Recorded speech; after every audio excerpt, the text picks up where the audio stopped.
আসসালামু আলাইকুম। তৈরি করে দেখাবো সুজির রস বড়া। একদম কম সময়ে এবং কম উপকরণে এটা তৈরি করতে পারবেন। তাই আসছে ঈদে সকালের ডেজার্ট হিসেবে এটা রাখতে পারেন। রসে ভরা একদম নরম তুলতুলে, খেতে অসম্ভব মজার। আর এই ডেজার্টটা কিন্তু ঠান্ডা খেতে অনেক ভালো লাগে। তাই ঈদের আগের রাতে বানিয়ে আপনারা যদি নর্মাল ফ্রিজে রেখে দেন আর সকালে এটা ঠান্ডা ঠান্ডা পরিবেশন করেন, দেখবেন ফ্যামিলির সবাই এটা অনেক বেশি পছন্দ করবে। প্রথমে একটা দুধের শিরা তৈরি করে নেব। এর জন্য চুলে একটি প্যান বসিয়ে দিয়ে দিচ্ছি মেজারমেন্ট কাপের 3 কাপ লিকুইড দুধ। এরপর মিষ্টির জন্য দিয়ে দিচ্ছি চিনি। এখানে হাফ কাপ চিনি থেকে আমি 2 টেবিল চামচ চিনি উঠিয়ে রেখেছি, সেটা পরে ব্যবহার করব। দিচ্ছি 2টি এলাচ, এতে করে সুন্দর একটা ফ্লেভার আসবে। এরপর দিচ্ছি সামান্য পরিমাণ লবণ, এতে করে টেস্টের ব্যালেন্সটা ঠিক থাকবে। এখন মিডিয়াম আছে দুধটাকে নেড়ে একটা বলক তুলে নেব। দুধে বলক চলে এসেছে, দেখতে পাচ্ছেন। এখন আর দুধটাকে আমি আর জাল করব না, যেহেতু পরে আবারও একটু জাল করে নেব। তাই এটাকে আমি নামিয়ে ঢাকনা দিয়ে ঢেকে পাশে রেখে দিচ্ছি। এখন একটা ক্যারামেল তৈরি করে নেব। এর জন্য চুলে একটি প্যান বসিয়ে দিয়ে দিচ্ছি 2 টেবিল চামচ চিনি। আমি হাফ কাপ চিনি থেকে যে 2 টেবিল চামচ চিনি উঠিয়ে রেখেছিলাম সেই চিনিটাই এখানে ব্যবহার করছি। এরপর সামান্য একটু পানি দিয়ে দিচ্ছি। এখন মিডিয়াম আছে এটাকে এভাবে রেখে দিচ্ছি কিছুটা কালার আসা পর্যন্ত। চিনিটা গলে যখন কালার আসতে শুরু করবে তখন এটাকে দ্রুত নেড়ে চেড়ে নিতে হবে। আর চুলার আঁচটাকেও মিডিয়াম থেকে লোতে করে দিতে হবে, তা না হলে কিন্তু ক্যারামেলটা পুড়ে যাবে, তখন খেতে ভালো লাগবে না। ক্যারামেলের সুন্দর একটা কালার চলে এসেছে। এখন আগে থেকে গরম করে রাখা দুধ থেকে হাফ কাপ গরম দুধ এখানে দিয়ে দিচ্ছি। এরপর এটাকে দ্রুত ভালো করে মিশিয়ে নিতে হবে। দুধটা দেওয়ার সাথে সাথে ক্যারামেলটা জমাট বেঁধে যাবে, তবে একটু জাল করে নেওয়ার পরে আবার ক্যারামেলটা সুন্দরভাবে মিশে যাবে। দেখতেই পাচ্ছেন ক্যারামেলটা কিন্তু সুন্দরভাবে মিশে গিয়েছে আর দুধের মধ্যেও সুন্দর একটা কালার চলে এসেছে। এখন এই দুধটাকে আমি আগে থেকে গরম করে রাখা দুধের মধ্যে মিশিয়ে নেব। আর দুধের প্যানটাকে আমি আবারও চুলে বসিয়ে দিয়েছি। এখন ক্যারামেল মিশানো এই দুধটাকে দিয়ে ভালো করে মিশিয়ে নেব। দুধটা কিন্তু আমাদের এখনও গরম অবস্থায় আছে, কারণ ক্যারামেলটা কিন্তু একদম কম সময়ের মধ্যে তৈরি করা হয়েছে। এখন এই গরম দুধটাকে আবারও একটা বলক তুলে নেব। আর এই ক্যারামেল মেশানোর কারণে দুধের সুন্দর একটা কালার আসবে, যার কারণে এটা করা। তবে আপনারা চাইলে এটা স্কিপ করতে পারবেন, তাতে কোনো সমস্যা নেই। তবে সেক্ষেত্রে দুধটাকে 2টা বলক তুলেই নামিয়ে নেবেন, ঘন করার কোনো প্রয়োজন নেই।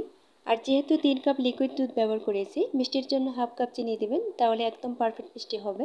ক্যারামেল মেশানোর পরে আমি দুধটাকে আবারও একটা বলক তুলে নিয়েছি। এখন প্যানটাকে ঢেকে নামিয়ে রেখে দিচ্ছি। এখানে একটি বাটিতে 2টি ডিম ভেঙে নিচ্ছি। এখন একটা হ্যান্ড উইচের সাহায্যে ডিম দুটোকে ভালো করে ফেটিয়ে নিতে হবে। ডিম দুটোকে ফেটিয়ে নিয়েছি। এখন এই ডিমের মিশ্রণের মধ্যে অল্প অল্প করে সুজি দিয়ে একটা ব্যাটার তৈরি করে নেব। অল্প অল্প করে সুজি দিয়ে এখানে আমি হাফ কাপ সুজি সম্পূর্ণটাই অ্যাড করে নিয়েছি। মিশ্রণটাকে অবশ্যই ভালো করে ফেটিয়ে নিতে হবে, এতে করে কিন্তু পিঠাগুলো অনেক সুন্দর এবং ফুলকো হবে। আর 2টা ডিমের মিশ্রণের মধ্যে এখানে আমার হাফ কাপ সুজি একদম পারফেক্টভাবে মিশ্রণটা রেডি হয়েছে। দেখতেই পাচ্ছেন ব্যাটারটা ঠিক এরকম হবে। এখন এটাকে রেস্টে রাখার কোনো প্রয়োজন নেই, এখন সরাসরি ভাজতে চলে যাব। চুলায় তেল সহ একটি প্যান বসিয়ে তেলটাকে হালকা গরম করে নিয়েছি আর চুলার আঁচটাকে মিডিয়ামে রেখেছি। আর হাফ টেবিল চামচের সাহায্যে আমি ব্যাটারটাকে তেলে ছাড়ছি, এতে করে এই পিঠা বা বড়া যাই বলুন এগুলো সাইজে সমান হবে এবং দেখতেও ভালো লাগবে।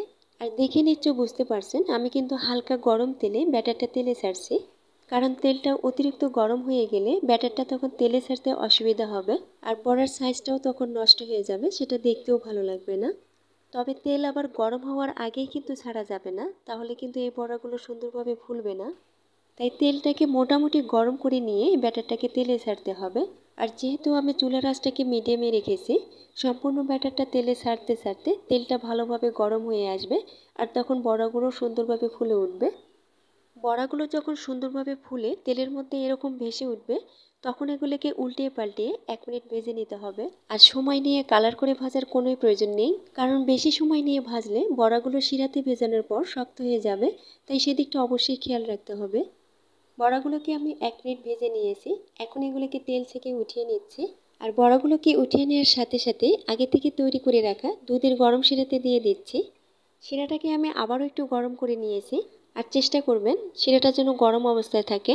গরম শিরাতে গরম পিঠাগুলো ছাড়লে দেখবেন পিঠাগুলো অল্প সময়ে সুন্দরভাবে ফুলতে পারবে। এখন এগুলোকে একটু শিরাতে নেড়ে নিয়ে ঢেকে রেখে দেব 1 ঘন্টার জন্য।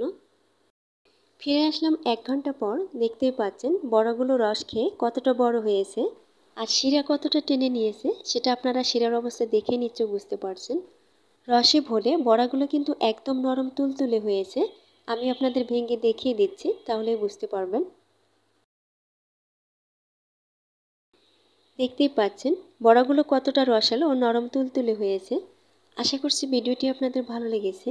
ভালো লেগে থাকলে প্লিজ একটি লাইক দিবেন এবং আমাকে সাপোর্ট করার জন্য চ্যানেলটিকে সাবস্ক্রাইব করে পাশেই থাকবেন। সবাই ভালো থাকবেন। আল্লাহ হাফেজ।